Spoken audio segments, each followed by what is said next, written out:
Hello students, मैं Santosh Kumar senior educator new age coaching से आप सबका स्वागत करता हूं। और मेरे पास एक छोटी सी खुशखबरी है आप सबके लिए। Yes, there is a good news for you.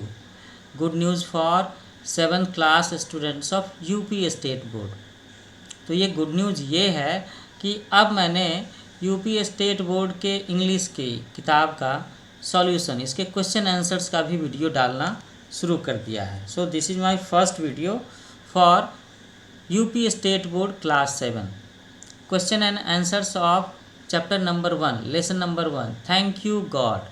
तो थैंक यू गॉड इस चैप्टर का क्वेश्चन आंसर आज मैं आपको बताने जा रहा हूँ। बताने से पहले एक बार आपसे कहना चाहूँगा कि आप मेरे चैनल न्यू एज कोचिंग इसे ज़रूर लाइक कीजिए, शेयर कीजिए, सब्सक्राइब कीजिए। इसका फेसबुक पेज है, उसे भी आप फॉलो करें। और है ना, और कमेंट भी करना चाहिए। कमेंट करके आपको ये बताना है कि आपको मेरा लेक्चर सेशन कैसा लगा और आपको इसमें और क्या चीज़ें चाहिए। ओके, आगे हम लोग शुरू करते हैं क्वेश्चन आंसर्स को। तो मैंने बताया कि ये पहला चैप्टर है, इसका नाम है थैंक यू गॉड। तो पहला क्वेश्चन है कॉम्प्रिहेंशन सेक्शन में। आप देखेंगे कि यहाँ पर जो क्वेश्चंस हैं वो ब्लैक कलर से दिखाया गया है और मैंने आंसर्स को ब्लू कलर से दिखाया ताकि आपको आइडेंटिफाई करने में सुविधा हो, आसानी हो, है ना। तो पहला क्वेश्चन है what are the things for which we should thank God. What are the things for which we should thank God, कि वो कौन सी चीज़ें हैं जिसके लिए हमें गॉड को, भगवान को धन्यवाद देना चाहिए, है ना। तो मैंने आंसर लिखा है we should thank God for everything around us. We should thank God for everything around us. Everything हमारे चारों तरफ जो चीज़ें हैं उसके लिए हमें भगवान को धन्यवाद देना चाहिए। Whether it is small, whether it is small और बिग, शॉर्ट और टॉल, चाहे ये चीज़ें छोटी हों या बड़ी हों, है ना, ऊंचाई में, हाइट में छोटी हों या ऊंची हों। We should thank God for all creatures on the earth. We should thank God for all creatures. Creatures का मतलब क्या है? जीव। तो हमें सारे जीवों के लिए, धरती पर जितने भी तरह के जीव हैं उसके लिए भगवान को थैंक यू कहना चाहिए। And for blue sky the sun and the moon also. और इसके साथ साथ हमें ये जो नीले रंग का आकाश है, सूरज है और जो चांद है, इसके लिए भी भगवान को हमें धन्यवाद देना चाहिए। तो it means that we should thank God for everything, for the earth, for the life on earth, है ना। और ये जो नेचर है ना, ये जो प्राकृतिक रूप से दिया हुआ है भगवान ने, इस पृथ्वी पर जितने भी तरह के जीव हैं, पेड़ पौधे हैं, छोटे हैं, बड़े हैं, ऊंचे हैं, नाटे हैं, जितने भी तरह के जीव हैं, ये जो नीले रंग का आसमान है, सूरज है, चांद है, we should be thankful for the God. ठीक है, हमें भगवान के प्रति इन सब चीज़ों के लिए आभार प्रकट करना चाहिए। We should be grateful to God, we should thank God. Now the second question, दूसरा क्वेश्चन है what are we asking God to give us. What are we asking God to give us, हम लोग भगवान को क्या देने के लिए कह रहे हैं, भगवान से क्या चीज़ें मांग रहे हैं अपने लिए। So we are asking God to bless us. Bless का मतलब होता है आशीर्वाद देना। हम लोग भगवान से कह रहे हैं कि आप हमें आशीर्वाद दीजिए। Bless us with love, kindness and courage. आप हमें लोगों को प्यार करने का, प्रेम जताने का आशीर्वाद दीजिए। आप हम लोगों के मन में दया की भावना भरिए। आप हमारे मन में साहस का भाव जगाइए। ये चीज़ें हम भगवान से कह रहे हैं कि आप हमें प्रेम करने के लिए, दया का भाव रखने के लिए और मन में साहस का भाव रखने का आशीर्वाद दीजिए। ठीक है बच्चों, अब तीसरे क्वेश्चन पर आते हैं। See, what does live in peace and harmony mean. तो यहाँ पर दो वर्ड है, live in peace and harmony. Live, LIVE, live का मतलब होता है रहना। तो शांति से रहना और सद्भाव से रहना। Live in peace and harmony का क्या मतलब है, शांति और सद्भाव से रहने का मतलब क्या है। तो बच्चों ये तो आप समझ सकते हो ना कि शांति और सद्भाव से रहने का मतलब है कि हमें सबके साथ में मेल जोल से रहना चाहिए, हमें एक दूसरे के साथ में झगड़ा नहीं करना चाहिए, एक दूसरे से ईर्ष्या नहीं करनी चाहिए, एक दूसरे की सहायता करनी चाहिए, जियो और जीने दो की भावना के हिसाब से रहना चाहिए। तो मैंने यही आंसर लिखा है।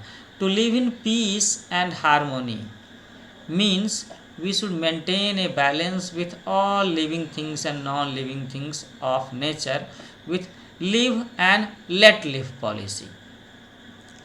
कि शांति और सद्भाव से रहने का मतलब ये है कि हमें इस पृथ्वी पर जितनी भी चीज़ें हैं, चाहे वो लिविंग थिंग्स हों, सजीव हों, या नॉन लिविंग थिंग्स हों, निर्जीव चीज़ें हों प्रकृति की, हमें उनके साथ जियो और जीने दो की पॉलिसी के हिसाब से रहना चाहिए। को एग्जिस्टेंस की बात है ना। पशु पक्षियों का भी उतना ही महत्व है। नेचर, प्राकृतिक रूप से जो पहाड़ हैं, नदियां हैं, रेगिस्तान हैं, वनस्पति है, जंगल है, इनका भी उतना ही इम्पोर्टेंस है जितना हमारा इम्पोर्टेंस है, हम मनुष्यों का इम्पोर्टेंस है। सो दैट हमें इन सब के साथ में एक बैलेंस, एक संतुलन बना करके चलना चाहिए। ऐसा नहीं कि हम पेड़ों की कटाई करते रहें तो दुनिया में वनस्पति का, जंगल की कमी हो जाएगी, तो मौसम का असंतुलन हो जाएगा। अगर हमने ज़्यादा जंगली जानवरों को मार दिया तो उसकी वजह से भी हमारे एनवायरनमेंट पर बुरा असर पड़ेगा। तीसरी बात, and very important thing is that, अगर हम लोगों की आबादी, हमारी पॉपुलेशन इतनी ज़्यादा हो जाएगी तो इसकी वजह से भी इस पर्यावरण पर बुरा असर पड़ेगा।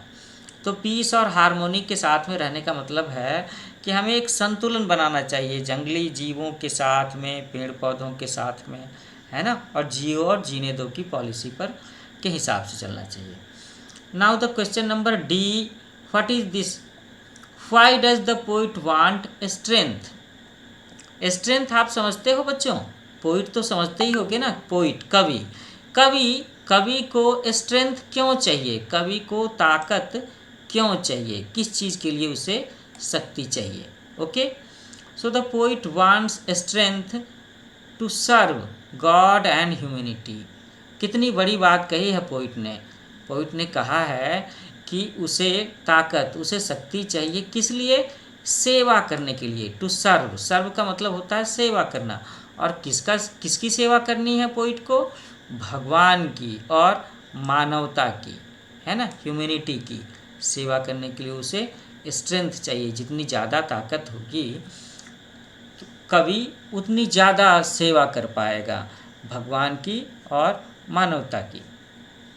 Now here comes the question number ई में क्या लिखा है बच्चों, what does the word almighty mean in the poem. इस पोएम में, थैंक यू गॉड पोएम में ऑलमाइटी इस शब्द का क्या मतलब है।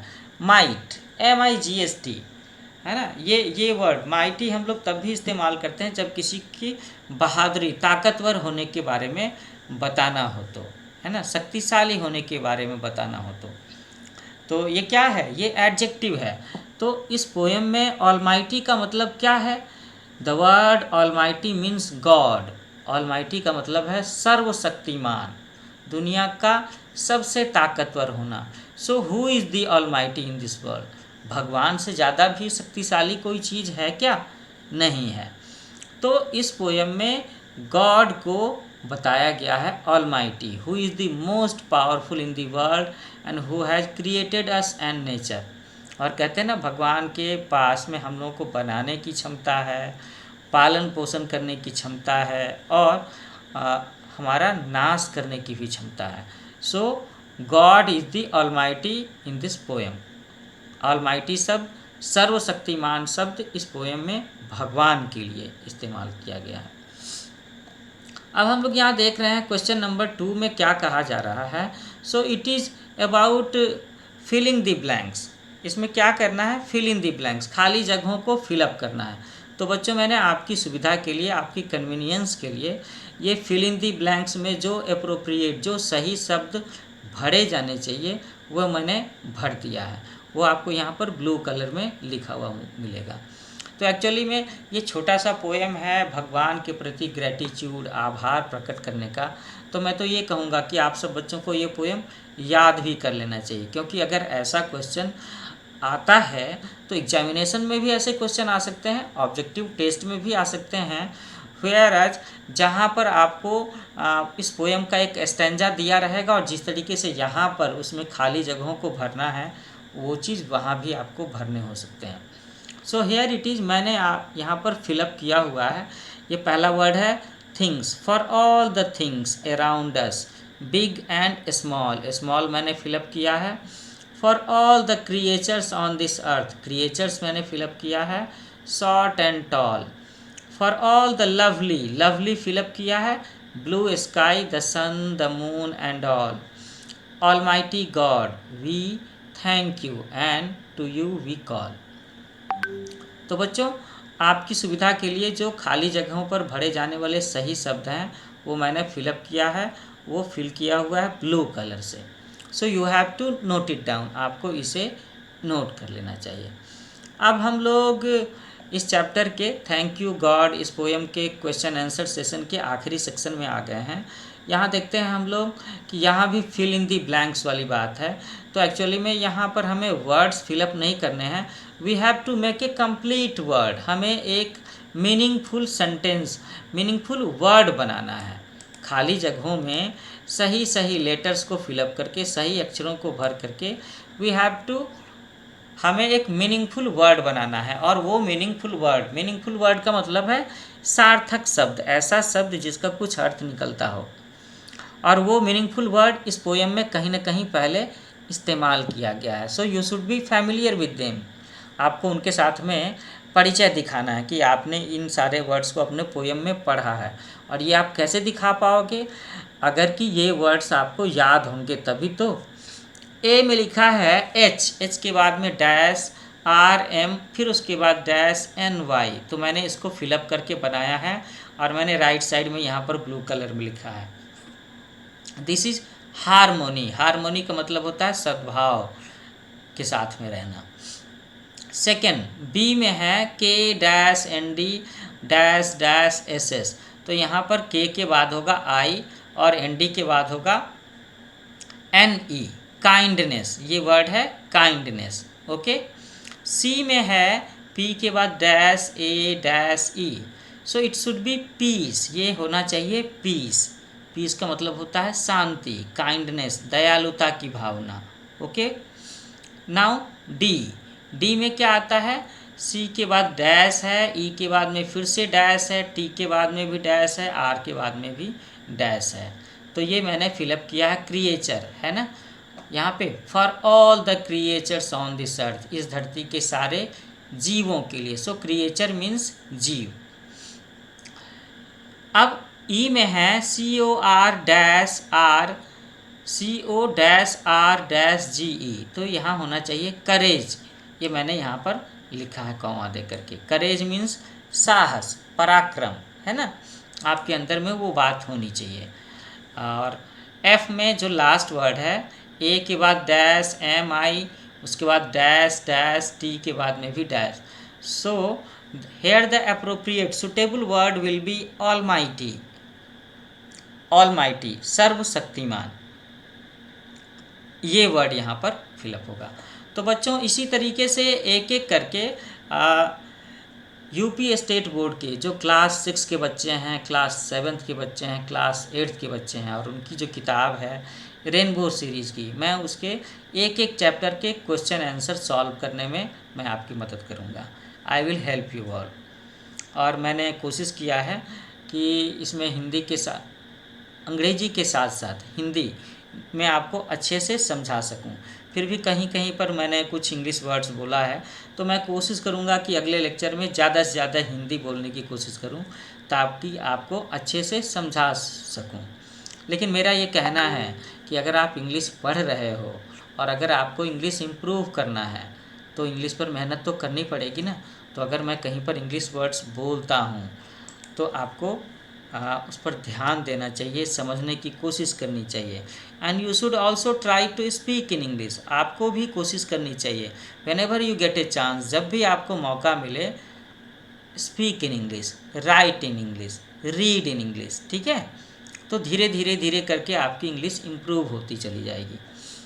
तो अगले लेक्चर में मैं कोशिश करूँगा कि क्वेश्चन आंसर का पैटर्न, ये जो मैंने लिखा है, ये आपको और भी आसान और अच्छे प्रेजेंटेशन में दे सकूं।